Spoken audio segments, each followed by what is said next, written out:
Welcome to the Death of the Author Show, Episode 4, Your World This Week in the YA Universe and General Geekery. You're here with Alexandra, a aficionado of all things nerdy and obscure, and Chelsea, writer of many unfinished things and general story connoisseur. Hey everyone! So this podcast is for the week of October 20th to the 31st. You know what that means, guys. Halloween! Best holiday ever! You're getting really excited, aren't you? I'm so excited. I love Halloween. It's like the best holiday ever. It's the one day of the year that I'm allowed to go dressed up as out in public. And not get weird looks from people. Be like, today I'm going to be Batman. Today I'm going to be Batman. And I can be Batman. So I'm not going to complain. I love me some Halloween. Yeah. I love the candy sales after Halloween. Those are the best. You go in, you're like, I can get so many Reese's peanut butter cups.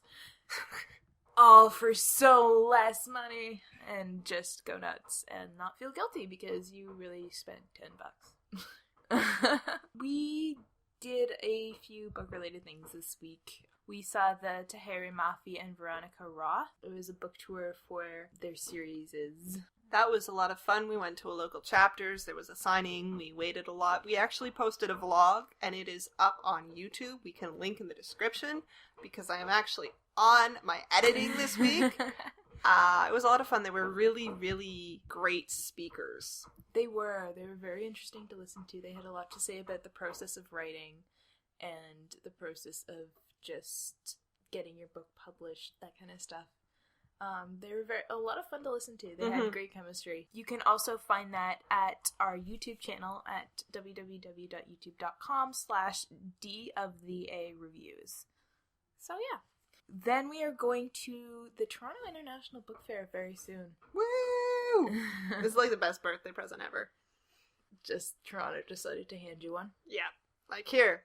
You've lived here for how long? Have a book festival! Maybe it'll get big. Wouldn't that Hopefully. be awesome? That would be amazing. It becomes like the next Bia. I'd cry. I would cry. I'm just excited that we'll have access to social media, too, so we can actually, like, if there are booktube stuff happening, we can actually go to it. Yeah. Because when we were at BookCon, everyone's like, oh yeah, we're meeting up here at this point. Watch the Twitter feeds so you can know where to go and what time. And we're just like, we don't have access to Twitter. We have no internet. We are very, very unfortunate. So yeah, that's going to be wonderful. Mm-hmm. It's just nice to have something on home turf for once. You're like, I know where this is, and I know where this is too. And I wonder how much traffic you're going to get, because the Royal is also on that weekend. So I wonder if people are going to actually have to divide their attentions, or if it's just two different crowds. I haven't been to the Royal since I was like 8. I go every year. It's just nice. You get to see cows. Get to see cows at the Canadian National Exhibition. Yeah, no. Not as satisfying as seeing these cows. Okay. So yeah, we have a couple of reviews that are just come out or they're coming out. One of them is Salt and Storm by Kendall Culper. That was just posted. Yes, it was. Our super secret movie review is next. Then we have The Raven Boys. Depending on how I feel, I might do a double feature day and post the movie review, because it isn't technically our usual and the Raven Boys review, because we want to start gearing up for Blue Lily Lily Blue, which I believe comes out in 2 days. We have our Clariel review. Clariel, I'm really, really excited because we are playing with a green screen, which we haven't done in a very long time. And this means I get to have ridiculous creative liberty in where I put us. So that could be disastrous. I'll tell you that right now. And then we have a Young Elites review that will be coming up in the near future. Mm-hmm. Okay. So there have been some big developments in just announcing things lately. One of them comes from Classy Claire herself, who says The Mortal Instruments is returning as a TV series. I am so excited. I really hope it does better. I do too. But I mean, it's great because then you can like cut out or not cut out all the stuff that you have to for a movie because it's only a few hours, but they can put in all the detail. That was my biggest problem with the movie, was that they couldn't decide what to keep and what not to keep. So they went with that, let's do everything as fast as possible. And by doing so much and trying to stick as much of the book into the movie, they forgot that, there has to be stuff that attaches those things so that it makes sense. Yeah. So I'm hoping with the TV show they'll have more time to actually build a arc. Yeah, and you know what? They can even put in more character development and stuff like that because they have time now, right? I just want to see more Magnus and Simon. Yeah. I don't know. They don't know a lot about what's going to happen with this right now. They're not sure if they're going to take the same actors. They're not sure where exactly it's going to air, but they do know who is going to be producing it. And that is Constantine, a German television business whose TV shows have done well, but their movies, aside from the Resident Evil films, have not done so well. Oh, those people. Yeah, they did Pompeii, which was a flop, and they also did a 3D animated Tarzan, which looks stupid even in the trailers. So, their movie track record hasn't been that good, but apparently a lot of their TV shows have. Pompeii was filmed in studios here in Toronto. Really? Yeah. Yeah, well, you can't tell. But yeah, so apparently the Mortal Instruments film only grossed about 31 million domestically, which is terrifyingly small. And I'm not surprised. I've read a lot of stuff about it, how people are like, oh, the reason it tanked was because the fan base wasn't big enough. And I'm just... That's so wrong on every level. I think that the Mortal Instruments is one of the larger fan bases in teen fiction, specifically fantasy, because that has been around for such a long time. Oh yeah, since high school. I can still remember walking into the bookstore and looking up at the first book, being like, I guess I'll buy you. Little did you know that it was going to take all your money. I was signing like a death warrant there. Oh god. The other big news is that the Fallen Kingdom series by Morgan Road is going to be a 6-book series. We are actually going to be reviewing them sometime in December, before the third one comes out, but this is exciting because it's going to be better. Yeah. I've never read any of these books. I read the first one, and it's got potential. Okay. I love me my fantasy. But anyway, so she says in her post on Tumblr, I am grateful and ecstatic to continue writing this kick-ass series, as well as the companion trilogy, A Book of Spirits and Thieves, the first of which will be out May 12th, 2015. That means by the end of 2017, there will be 9 books set in or around the Fallen Kingdom's world. I love thieves. That's your only comment to that. No, okay, so like with fantasy novels, I have like, how this also works with D&D. You have like a set character that you always like to play. Like some people like to play magic people. Some people like to play paladins. I love thieves. I don't know why. It's just they're so much fun because you have that moral ambiguity, so you can be out for yourself. So I'm down. I am so down for this. Thieves. George Cooper was just your be-all and end-all, huh? George Cooper from the Tamora Pierce Lioness books. That definitely...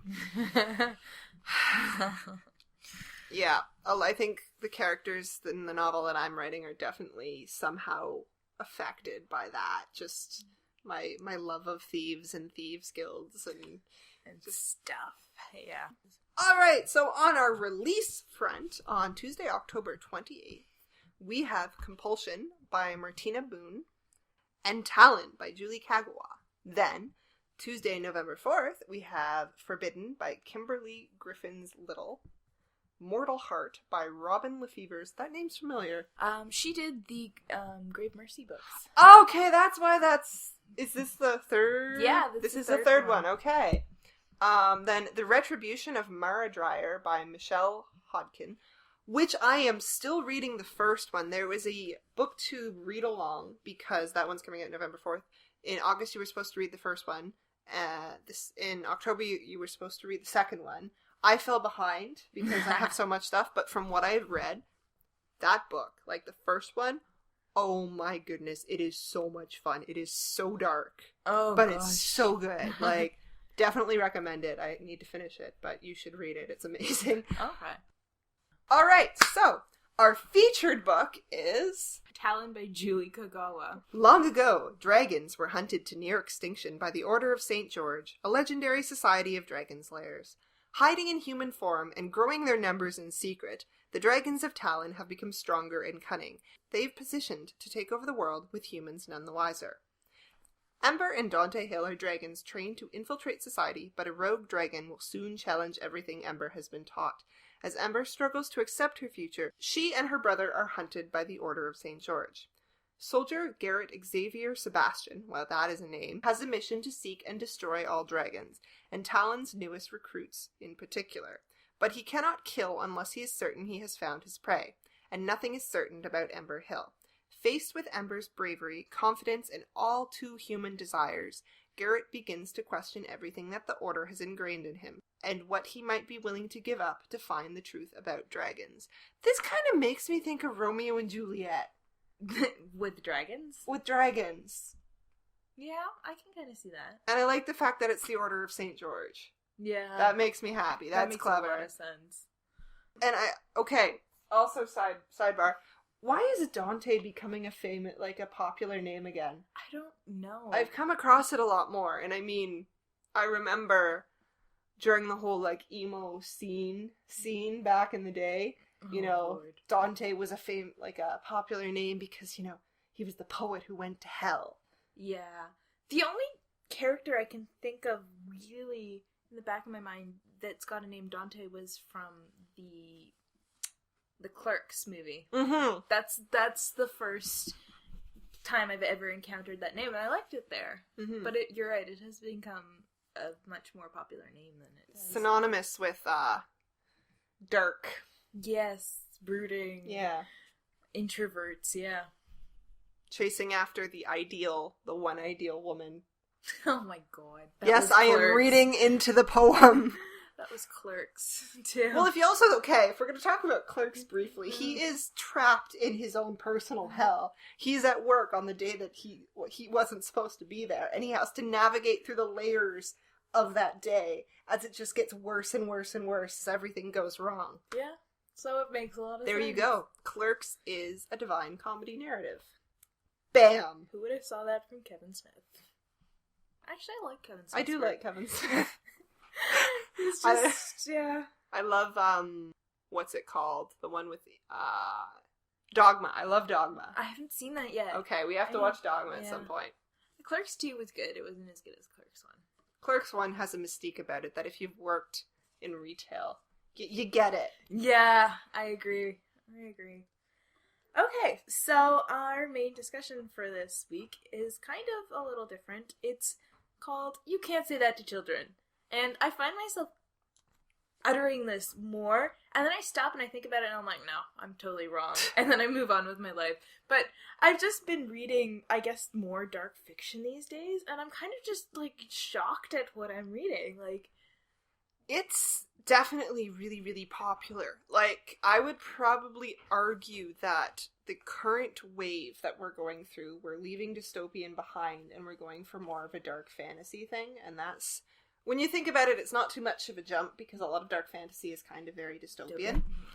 But, yeah, I think the book that really made us notice that was The Kingdom of Little Wounds, because was just and then I look back and I think about other books that I read when I was younger, like The Giver, that's fairly dark, or Z for Zachariah.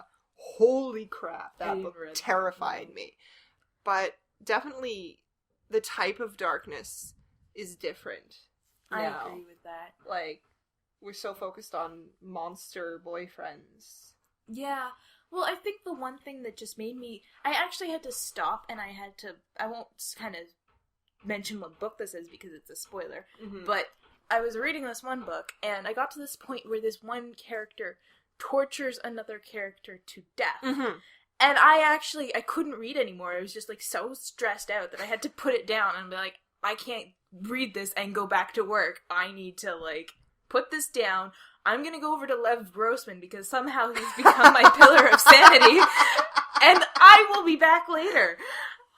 Well, yeah. I've noticed in the books that we've been reading recently for Dota, it's we've been doing a lot of the character, your main character isn't actually the hero. They're the villain of the story. And, like, they don't really realize that until the end.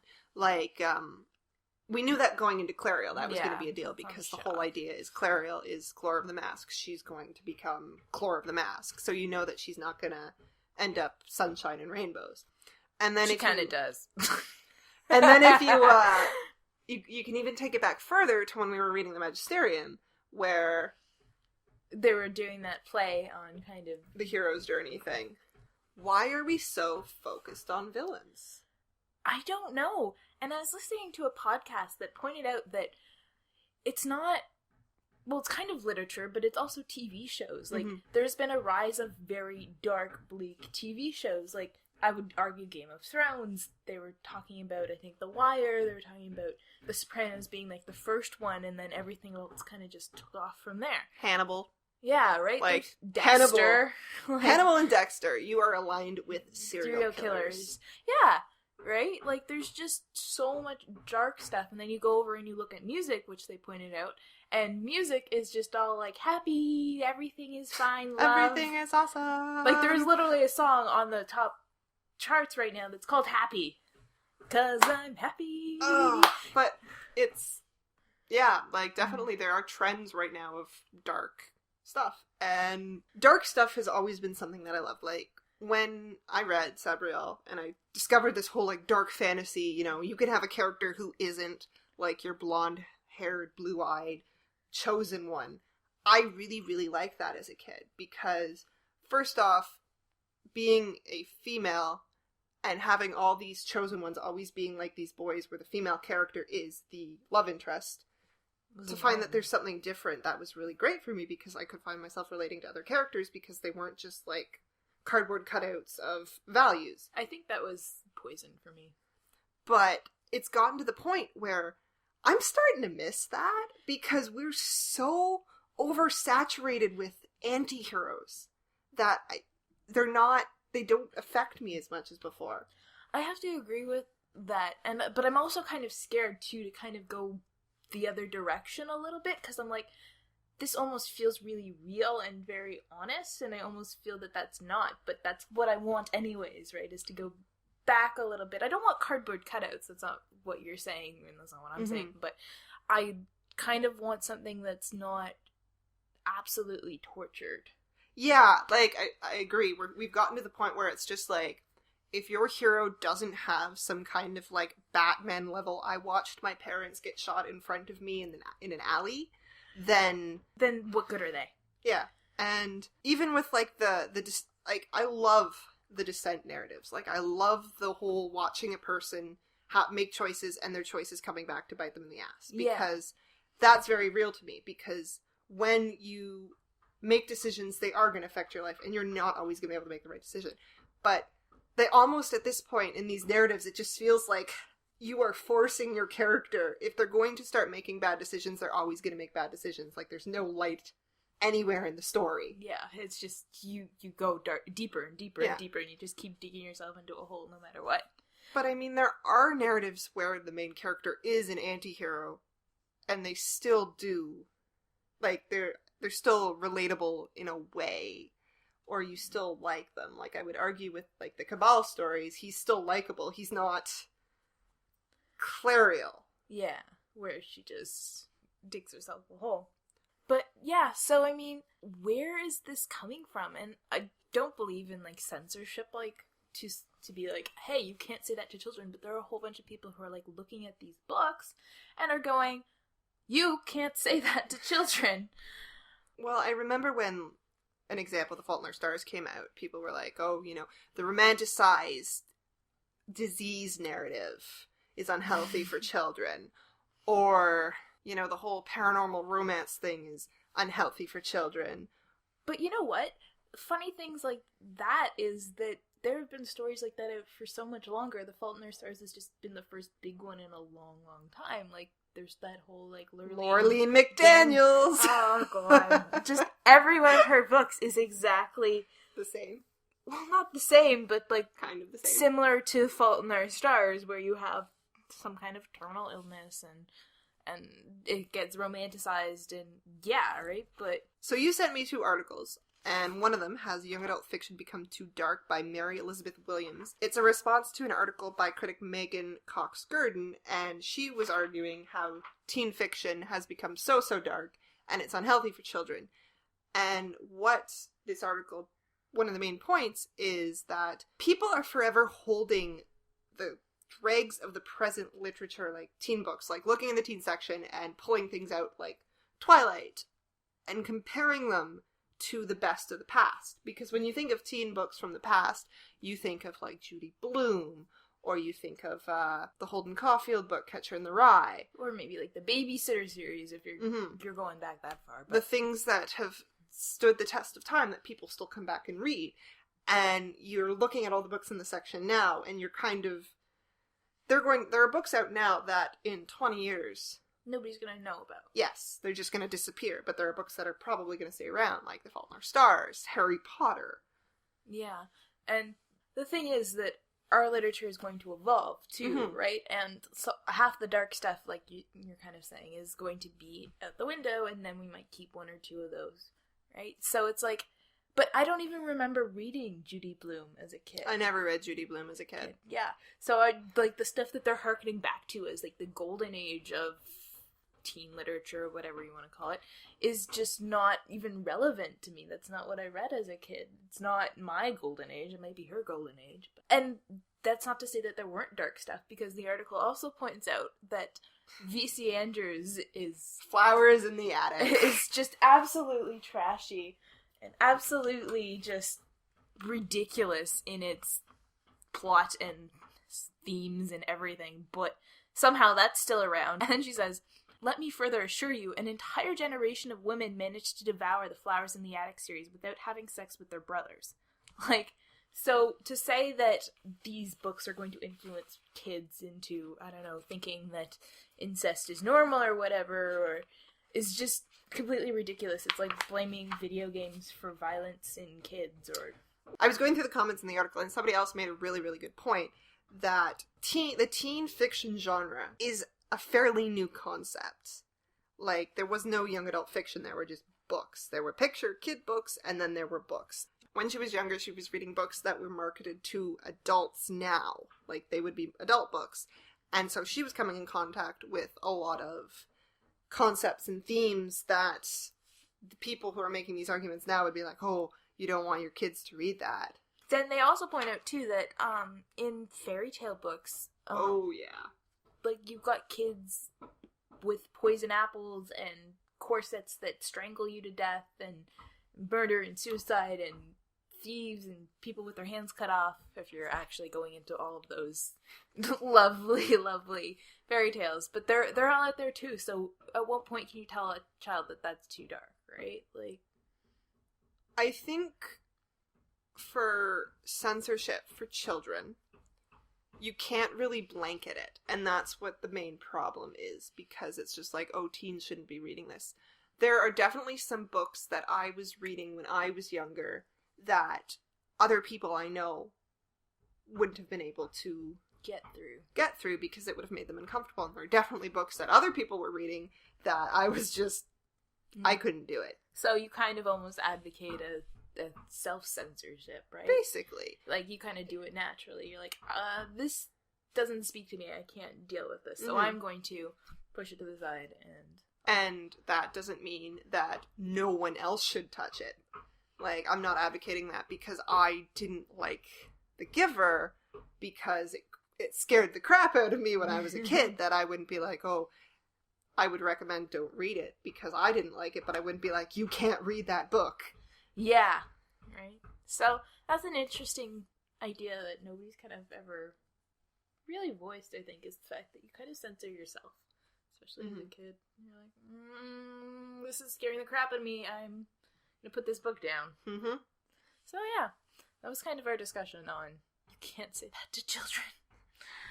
Yeah, I think that if I were to ever have kids, that I'm not going to say that I'm going to let them, like, run wild and read whatever they want, but I'm going to...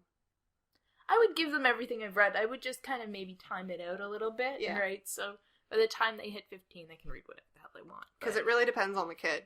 Yeah. If the kid is very able to think about what they're reading and discuss it, and it's not going to disturb them. Well, like, this definitely ties into something that you were talking to me about probably months ago, where how are you going to let your children read Harry Potter? Like, how are you going to do it? Because when we were reading Harry Potter when we were kids, the books were staggered because they were coming out. And so by the time, say, the fourth book came out, and by the way, the fourth book terrified the crap out of me when I first read it. That first chapter messed with me. You were old enough that you could, because you were aging up with Harry, you could deal with these concepts that were pretty dark. And those books get pretty dark. But, okay, so now you have a 10-year-old kid. You want to read Harry Potter to them. But you can't just let them read the whole damn series, right? How are you going to do it? And like I say, it kind of depends on my kid. If my kid is just like, I'm watching horror movies that my mother could not watch until she was 22. Yeah, so you're just going to hand them the series and be like, go nuts. Mm-hmm. I mean, and I guess it kind of speaks to that thing where you're reading a book and as a kid and you read it and you don't quite understand everything that's happening. You read it, you get through it, you move on, and then you come back and you read it again later and you're like, I missed everything in this book. They were actually hinting at that there? Really? I read The Fiend of Our Tapestry by Guy Gabriel Kay when I was 14. Then I went back and reread it when I was 22. There is so much sex in those books, and it just right over my head. I know, right? And you're just like, I did not understand how big a deal this was. So I think that's kind of interesting too, is if you're a certain age where you can't deal with some of that stuff, it kind of just goes right over your head, and it's like taking a 3-year-old to a Disney movie. Most of the jokes they don't even get. So yeah. It's an interesting point. Well, now on to Twitter. We have a couple of tweets that you have chosen for us. Alright, read them out. Alright, so Shannon McGuire says, Welp, that's the first draft of another book done. Oh my god, I'm so excited. I don't even know what book it is. Maybe it's going to be the sequel to Parasite. I hope that's what it is. It's been long enough. Yeah. Heather Osborne. This TV commercial just said that Nicholas Sparks brought us the most romantic novels of our generation. Burn it all down. I was never a fan of Nicholas Sparks. I liked the movies, I guess, some of them that I saw, but as a romance go-to, it's not one of my romance go-tos. What would be your romance go-to? I don't have one. Yeah. Neither do I.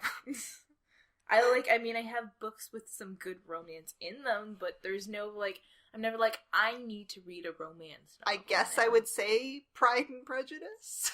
What? To throw away back there? I like my romances with a good, healthy dose of other plot. Mm-hmm. I like it to be a very good B-plot. And Lanny Taylor, I have excellent news. Eggnog season has begun. That is all. I know you don't like eggnog. I don't like eggnog, so this doesn't really appeal to me. But it made me very happy. Well, it would make you happy. When we were at university and eggnog season would start, I would open the fridge and there would at least be 6 to 8 cartons of eggnog. And she would be so happy because I wouldn't touch it. All the eggnog for me. Oh, I love eggnog. Alright. On to my favorite section of our podcast. Chelsea, what are you reading? What am I reading? I just finished The Young Elites. That was an interesting experience. I just finished that too. I enjoyed it. I am almost done the second Lev Grossman book. I have maybe 80 EPUB pages left. Mm-hmm. And I'm kind of considering starting Gillian Flynn's Gone Girl, because that just blew my mind. And you recently, after much cajoling by me, read Cabal, first 2 books. Yes, I did. Well, I read the second one already, but the first one I finished and I enjoyed it. It definitely made me need to go and read the second one yet again. But this time I'm listening to it as an audiobook, and that's been a joy. That is probably one of my favorite audiobooks. Yeah. because it's just so well done. And funny enough, the guy who reads it, I finally looked him up. Oh. Okay. And he plays a villain on Buffy the Vampire Slayer. And he was one of my least favorite villains. And so I'm just like... But no, you're trying to, like, justify it. Yeah, but... Yes. It's definitely a great audiobook. It's a lot of fun. But I'm very excited. She finally just handed me the third one, so I'm ordering that from her, and that is on my list of things to start too. And I'm going to start the Tahereh Mafi series because... The Shatter Me series? Yeah, because I just spent a lot of money buying it. Don't ever go to book signings for authors you don't know, because you will buy their, like, every book they ever wrote. It's just a requirement, and the booksellers know that is exactly what you will do, because listening to somebody talk about something that they're passionate about, aka their writing baby, is just infectious. And don't do it. Don't do it. Save your wallets, people. Save them. I just started Blue Lily Lily Blue, because we have the ARC of that. I'm at 26%, and I love them so much. I'm reading this book, and characters are coming back, and I'm just like... Oh, Adam, I missed you. Oh, Ronan, I missed you. and just Blue and Gansey's not romance is hotter than pretty much every other romance. It's killing me. I also finally finished City of Heavenly Fire. Oh my god. I finally did it. And I was happy. With the ending. I was happy with the ending. There are a couple things that irked me, but overall... I was happy. The condoms in hell. That made me laugh. But, that killed me. I was dying. The one thing I really, really loved, brief spoiler territory here, is that they don't find a cure for the Dark Shadowhunter thing. Which is pretty intense, that they just lost, like, 1/3 of their population. Like, that's large numbers of people that... And I like how there were consequences. And that was great.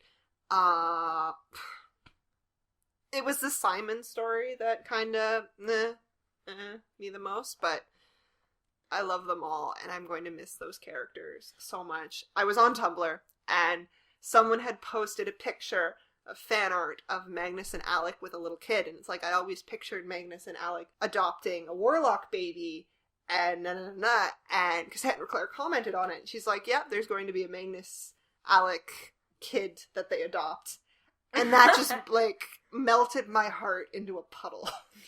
I didn't put this in the big news announcements, but I should have. But they are running a whole bunch of EPUB, your E-series books on Simon. No, not even Simon. Just things that happen in the Shadowhunter world, kind of like her Magnus book, where they different writers are writing on that. But. So a week to Halloween, I'm getting my horror books for the next lined up. And interesting mix for me. I'm definitely finishing the Unbecoming of Mardryer. But I also got, through recommendation, Anna Dressed in Blood. I was told that's really, really good. I keep seeing that. I see it everywhere, and I'm just like, fine, I'll do it. And Monsterologist by Ricky Yancey. I think I've seen that around. And then, because I'm a nerd, I also got A History of Horror Film by Kim Newman.